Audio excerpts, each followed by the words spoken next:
এইবাৰ এনআৰসি সম্পূৰ্ণ কৰাৰ ক্ষেত্ৰত বিজেপিৰ নিষ্ঠাৰ ওপৰত প্ৰশ্ন সাংসদ গৌৰৱ গগৈৰ। ভাৰতীয় জনতা পাৰ্টি দল আৰু চৰকাৰ এনআৰসি লৈ কেতিয়াও তেওঁলোকে সিৰিয়াছ নাছিলে। সুপ্ৰিম কোৰ্ট বাৰম্বাৰ তেওঁলোকক কৈছিলে কি এনআৰসি কাম সম্পূৰ্ণ কৰক, সোনকালে কৰক, কিন্তু তেওঁলোকে এটা পিছত এটা বিভিন্ন ধৰণৰ কাৰণ আনি থাকে।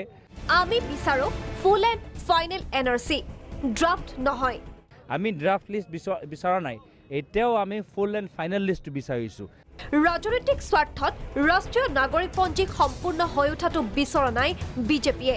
ৰকিবুল হুছেইনৰ সমষ্টি চামগুৰিৰ এক সমাৱেশত অংশগ্ৰহণ কৰি এনেদৰে শাসকীয় দল বিজেপিৰ বিৰুদ্ধে সৰব হৈ পৰে কংগ্ৰেছ সাংসদ গৌৰৱ গগৈ।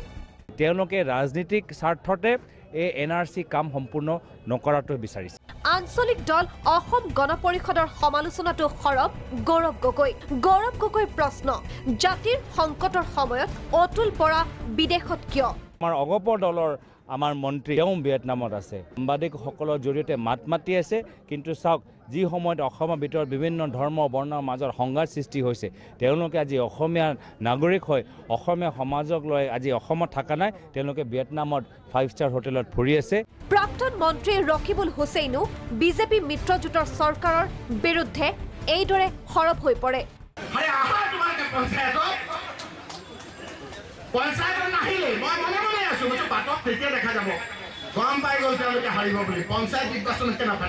পঞ্চায়ত নিৰ্বাচন অনুষ্ঠিত নহল, কিন্তু সন্মুখত 2019 তাৰে প্ৰস্তুতি কংগ্ৰেছৰ। চামগুৰিৰ পৰা কাবুল কলিতাৰ ৰিপৰ্ট, প্ৰাগ নিউজ।